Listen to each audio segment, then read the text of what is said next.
नमस्कार बच्चों, आज हम कक्षा 11वीं की पाठ्य पुस्तक अभिव्यक्ति और माध्यम का पहला पाठ करने वाले हैं। इस पाठ का नाम है जनसंचार माध्यम और लेखन। तो बच्चों, जनसंचार जैसा कि नाम से पता चल रहा है, जन और संचार दो शब्दों के मेल से बना है। जन का अर्थ है लोग और संचार यानी संदेशों को एक स्थान से दूसरे स्थान तक पहुंचाना, जो कि चर धातु से मिलकर बनता है संचार।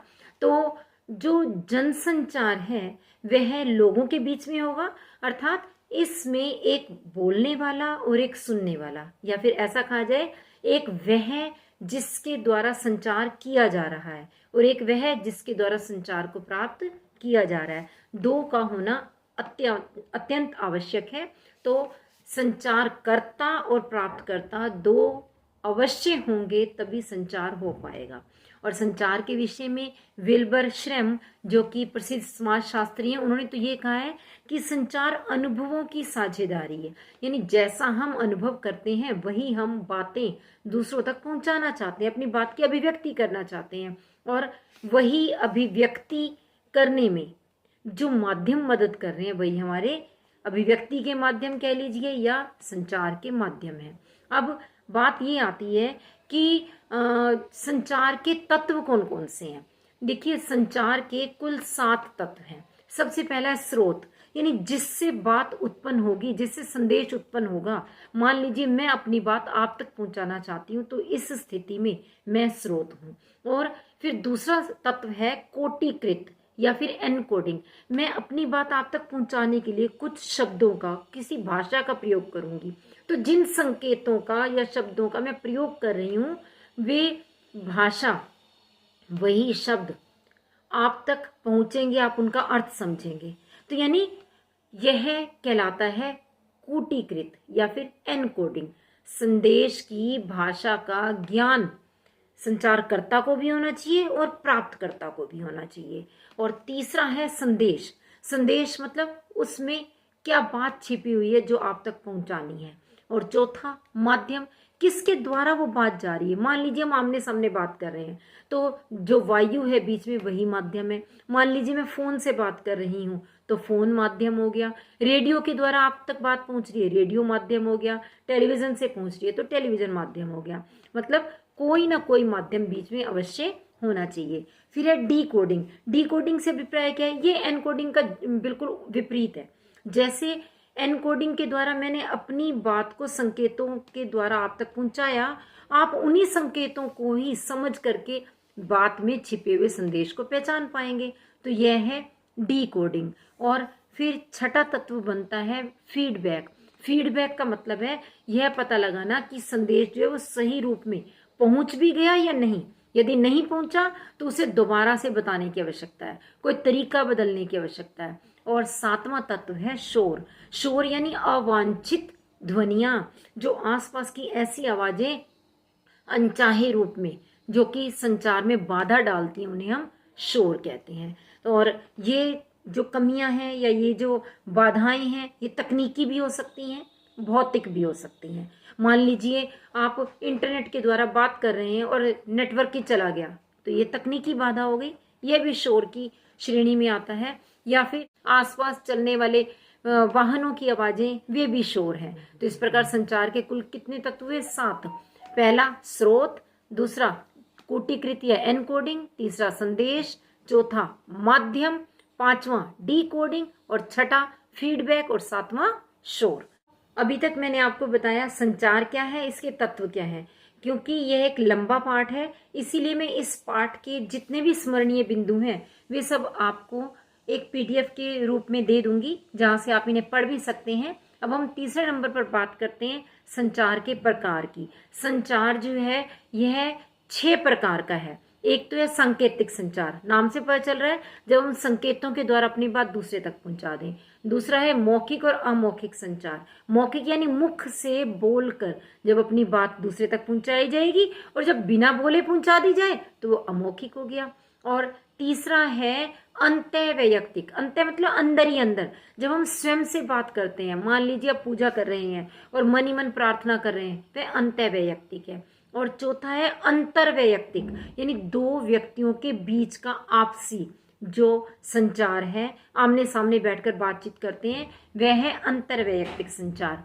और उसके बाद 5वें नंबर पर आता है समूह संचार। समूह मतलब ग्रुप। जब आप किसी समूह में बैठे, एक व्यक्ति बोल रहा, पूरा समूह सुन रहा है, वह हो गया समूह संचार। जैसे कि आप प्रातःकाल अपने विद्यालय में प्रार्थना सभा पर सुनते होंगे कि एक जो पीटी है या फिजिकल टीचर है, वह बोलते हैं और सारे के सारे बच्चे उनकी बात को सुन रहे हैं, मान रहे हैं, तो ये क्या है? समूह संचार है। और 6ठे नंबर पर आता है जन संचार। इसका मैंने पहले ही एक संकेत दे दिया था। जब एक व्यक्ति द्वारा किया गया संचार बहुत बड़े जन समुदाय तक पहुंच जाए। लेकिन इसमें एक बात ध्यान रखने लायक है कि इसमें कोई ना कोई यांत्रिक मदद लेनी पड़ती है, तकनीक की मदद लेनी पड़ती है। जैसे ये प्रार्थना सभा की ही जैसे हमने बात की, तो उसमें लाउड स्पीकर प्रयोग किया जा रहा है, जिससे कि दूर तक आवाज जा रही है, सब तक पहुंच रही है, तो यह जनसंचार हो जाएगा। मान लीजिए टेलीविजन में कोई खबर आई और पूरे देश में फैल गई, उसमें टेलीविजन की मदद ली गई ना, ये यांत्रिक एक माध्यम है। तो जब हम किसी यांत्रिक माध्यम से मदद लेकर के संचार करते हैं तो वह क्या बन जाता है? जनसंचार। जनसंचार कई हो सकते हैं, जैसे रेडियो है, टेलीविजन है, इंटरनेट है, कंप्यूटर या समाचार पत्र, पत्रिकाएं, ये सब जनसंचार के ही माध्यम है। अब आगे आती है बात कि संचार के कार्य क्या हैं, मतलब संचार करके आप क्या क्या चाहते हैं कि ये पूरा हो जाए। तो एक तो समस्याओं का समाधान चाहते हैं, प्रतिक्रियाएं व्यक्त करते हैं, इसके द्वारा हम दूसरों तक अपनी सूचनाएं पहुंचाना चाहते हैं, अपनी बात की अभिव्यक्ति करना चाहते हैं, सामाजिक संपर्क में रहना चाहते हैं। तो ये सारे के सारे संचार के कार्य हैं और इसी से मिलते जुलते ही होंगे जनसंचार के कार्य भी। जनसंचार के कार्य में क्या होगा? फर्क सिर्फ इतना होगा कि वही की वही बात किसी एक अन्य व्यक्ति की अपेक्षा बहुत बड़े जन समुदाय तक पहुंच जाएगी, बहुत अधिक लोगों तक पहुंच जाएगी। तो उसके भी कार्य क्या क्या हुए? जैसे विचारों की अभिव्यक्ति या निगरानी रखना किसी चीज पर, कोई एजेंडा तैयार करना, मनोरंजन करना, सूचनाएं देना, शिक्षित करना, ये सारे के सारे जो हैं जनसंचार के कार्य हो जाएंगे। क्योंकि जैसे आप देखिए टेलीविजन में कोई भी खबर आती है, उससे हम अपना खुद का भी एक मत बना लेते हैं कि कौन सी पार्टी अच्छा काम कर रही है, कौन सी बुरा कर रही है, कौन सा बिल अच्छा है, कौन सा बिल बुरा है, और हम अपने विचार भी उस पर व्यक्त करते हैं। हम अपने लिए भी एक एजेंडा तैयार कर लेते हैं कि आगे हमें ये काम करने हैं। तो यानी जनसंचार के क्या क्या कार्य हुए? सूचना देना, शिक्षित करना, मनोरंजन करना, एजेंडा तैयार करना, निगरानी करना और अपने विचारों की अभिव्यक्ति करना। और ये जो जनसंचार के माध्यम हैं कौन कौन से? जैसे कि मैंने अभी बताया, समाचार पत्र, रेडियो, टेलीविज़न, कंप्यूटर, पत्र पत्रिकाएं, ये सब इसके आधुनिक माध्यम है। लेकिन आधुनिक माध्यमों में इंटरनेट इस समय सबसे अधिक लोकप्रिय हो रहा है। यहाँ तक कि आपकी जो ऑनलाइन कक्षाएं हो रही हैं वे भी इंटरनेट की मदद से ही हो पा रही हैं। तो जनसंचार के ये जो आधुनिक माध्यम हैं, इन्होंने संचार के कार्य को अत्यधिक प्रभावी और सरल बना दिया है। मगर ये जनसंचार के माध्यम तभी कार्य कर पाते हैं जब पत्रकारिता अच्छी तरह से होती है। और पत्रकारिता क्या है? मतलब इन समाचार पत्रों, पत्रिकाओं के लिए जो अलग अलग सूचनाएं ला करके इकट्ठी करना, उन्हें छांटना और लोगों तक पहुंचाना, ये पत्रकारिता है। तो कहने का अभिप्राय क्या हुआ कि पत्रकारिता के 3 चरण होंगे। सबसे पहला चरण क्या होगा? सूचनाओं को इकट्ठा करना, संकलित करना। दूसरा होगा उन सूचनाओं को छांट करके छपने लायक बनाना। और तीसरा होगा जब वो छप गई तो फिर उसे पाठकों तक पहुंचाना। तो ये 3 चरणों से होकर के जनसंचार माध्यमों में पत्रकारिता अपना कार्य करती है। और इसमें जो ये सूचनाएं इकट्ठी करके ला रहे हैं वे कहलाते हैं संवाददाता। वे सूचनाओं को व्यवस्थित ढंग से छापने में मदद भी करते हैं। और छापने का काम कौन करता है? संपादक। दो बातें हैं ये बच्चों, एक तो जो सूचनाएं एकत्रित कर रहे हैं वो संवाददाता, जो छापने का कार्य करवा रहे हैं वो कौन है, संपादक। और जो सबसे पहला समाचार पत्र छपा था भारत में, उसकी शुरुआत हुई थी 1780 में जेम्स ऑगस्ट हिकी के बंगाल गजट से।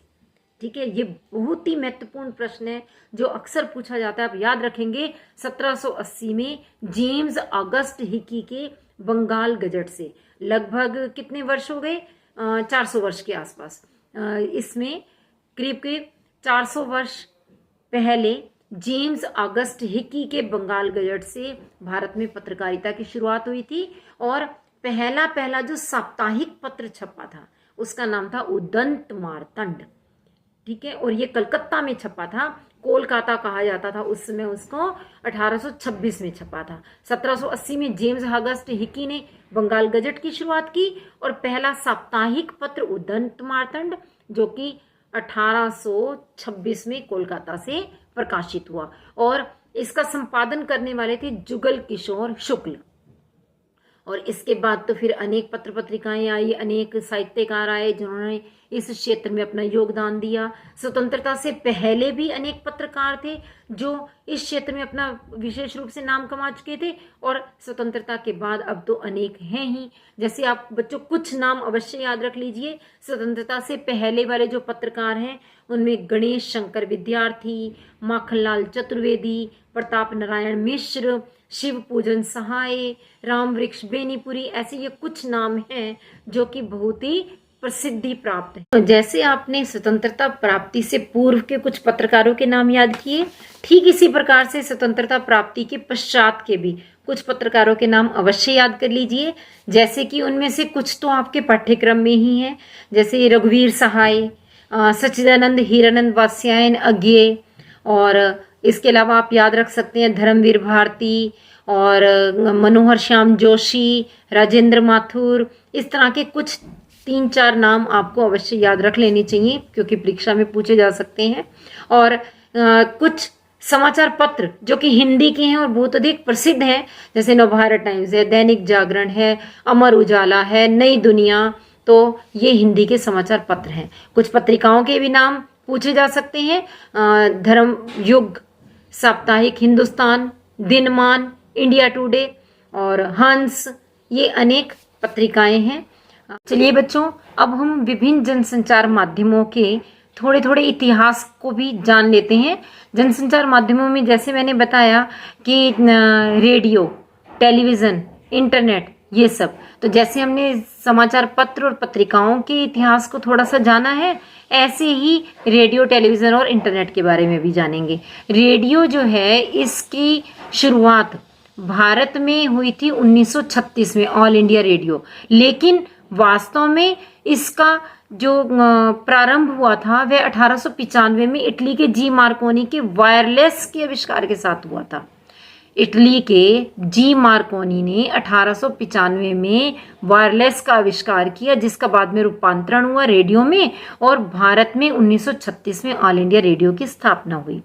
रेडियो एक श्रव्य माध्यम है, लेकिन बाद में 1936 में ही बीबीसी ने टीवी की भी शुरुआत कर दी, टेलीविज़न की। तो टेलीविज़न कैसा था? दृश्य श्रव्य माध्यम था। तो इस प्रकार जो भारत में 1936 में ऑल इंडिया रेडियो की स्थापना के साथ रेडियो का प्रारंभ हुआ, और इस समय तो लगभग 350 रेडियो स्टेशंस, जो निजी स्टेशन भी हैं, वे भारत में खुल चुके हैं। और टेलीविज़न जो है इसकी बीबीसी का प्रारंभ तो 1936 में ही हुआ, परंतु वैसे 1927 में ही बेल टेलीफोन लैबोरेटरीज ने न्यूयॉर्क और वाशिंगटन के बीच में टेलीविज़न के कार्यक्रम का प्रसारण शुरू कर दिया था। तो टेलीविज़न को फिर बाद में दूरदर्शन के नाम से जाना जाने लगा। और अब हम सिनेमा के बारे में भी थोड़ी सी बात कर लेते हैं। सिनेमा क्या है आप जानते ही हैं। इसका प्रारंभ करने का जो श्रेय जाता है वह जाता है थॉमस एल्वा एडिसन को। थॉमस एल्वा एडिसन ने सिनेमा का प्रारंभ किया था और 1894 में फ्रांस में पहली फिल्म जो आई थी उसका नाम था the arrival of train. The arrival of train, ये पहली फिल्म आई थी 1894 में फ्रांस में। लेकिन भारत में जो पहली फिल्म बनी वह बनाई थी दादा साहब फाल्के ने, और उन्होंने जो फिल्म बनाई ये मूक फिल्म थी, यानी बोलने वाली नहीं थी। और 1931 में जाकर पहली बोलती फिल्म आई थी जिसका नाम था आलम आरा। ये बहुत ही महत्वपूर्ण प्रश्न है, प्रायः पूछा जाता है। पहली बोलती फिल्म कौन सी थी? आलम आरा। कब बनी थी? 1931 में। और आज तो जो भारत है वह दुनिया भर में सबसे अधिक फिल्में बनाने वाला देश बन चुका है। यहाँ हिंदी के अलावा क्षेत्रीय भाषाओं में भी अनेक फिल्में बनती हैं, लेकिन बॉलीवुड जो है वो हिंदी फिल्मों के नाम से ही विख्यात है। अब हम बात करेंगे इंटरनेट की। इंटरनेट बच्चों आज के समय का सबसे ज़्यादा महत्वपूर्ण और लोकप्रिय माध्यम हो चुका है, क्योंकि इंटरनेट में अनेक खूबियां हैं। जैसे एक तो 24 घंटे उपलब्ध है, इसमें बैकग्राउंडर भी तैयार हो जाता है, यानी किसी भी घटना की पृष्ठभूमि तैयार हो जाती है। और हमें रेडियो वाले, टेलीविज़न वाले और समाचार पत्रों के, यहाँ तक कि अपनी पुस्तकों के भी सारे के सारे गुण इंटरनेट पर मिल जाते हैं। और यहाँ ई लाइब्रेरीज होती हैं जिनसे हम कोई भी पुस्तक कभी भी पढ़ सकते हैं, और हर समय अपने आप को अपडेट रख सकते हैं। तो आज की जो युवा पीढ़ी है उन्हें तो अपडेट रहने का चस्का सा चढ़ चुका है, और इसी वजह से इंटरनेट सबसे अधिक महत्वपूर्ण हो गया है। और आज इंटरनेट के बिना ऐसा लगता है जैसे जीवन ठहर सा गया हो, परंतु कुछ हालांकि इसकी खामियां भी हैं। वैसे इन खामियों और विशेषताओं के बारे में आप 12वीं कक्षा में पढ़ेंगे। 11वीं कक्षा में बस आपको इतना ही जान लेना है कि इंटरनेट महत्वपूर्ण है, लोकप्रिय है और अपनी विशेषताओं की वजह से लोकप्रिय है, परंतु इसका दुरुपयोग भी बहुत अधिक होने लगा है। तो इसीलिए समझदारी पूर्वक संतुलित प्रयोग अनिवार्य है। और इसी के साथ साथ अब हम बात कर लेते हैं जनसंचार माध्यमों के प्रभाव की। इन जनसंचार माध्यमों का हमारे दैनिक जीवन पर बहुत अधिक प्रभाव पड़ता है, क्योंकि आज हम अपना ज्ञान, अपना पाठ्यक्रम और यहाँ तक कि दैनिक जीवन के विभिन्न कार्य भी इन्हीं माध्यमों की मदद से ही करने लगे हैं। बैंकों के काम हो, विद्यालयों के काम हो या फिर दफ्तरों के काम हो, वे सब इंटरनेट के बिना संभव नहीं है। कंप्यूटर पर ही सारे बिल वगैरह बन जाते हैं, और आपकी कक्षाएं तक अब तो कंप्यूटर पर हो रही हैं। तो इस प्रकार ये जनसंचार के जो माध्यम है ये हमें सूचनाएं देने, अभिव्यक्ति के लिए मंच उपलब्ध कराने, मनोरंजन करने के अलावा अपडेट रहने के भी साधन उपलब्ध कराते हैं। और इसीलिए इनका प्रभाव हमारे जीवन पर बहुत अधिक है, परंतु हमें इनका सदुपयोग करना है, दुरुपयोग नहीं। क्योंकि कुछ अश्लील तत्व जब सक्रिय हो जाते हैं तो वे युवा पीढ़ी को बिगाड़ने का काम भी करते हैं इन जनसंचार माध्यमों की मदद से, और इसी से ही हमें बचकर रहना है। आज कोई भी कार्यक्रम आप शुरू करते हैं उसमें विज्ञापनों का एक जाल सा बिछ जाता है, जो कि लोगों को अपने भ्रम जाल में ऐसा फंसा लेते हैं कि सच्चाई उनसे थोड़ी दूर हो जाती है। तो ऐसी स्थिति में भ्रमित, पथभ्रष्ट करने वाला या फिर चरित्र पर अच्छा या बुरा दोनों तरह का प्रभाव डालने वाला भी जनसंचार माध्यम ही है। तो जनसंचार माध्यमों के बिना जीवन की कल्पना मुश्किल लगती है, परंतु इसका कहाँ तक प्रयोग करना है, कैसे प्रयोग करना है, ये हमारे स्वयं के विवेक पर निर्भर करता है। हमें अपनी बुद्धि का प्रयोग करके इसका सही सही उपयोग करना चाहिए। और इसमें जनसंचार माध्यमों में अनेक द्वारपाल भी होते हैं। बच्चों, द्वारपाल का काम क्या होता है?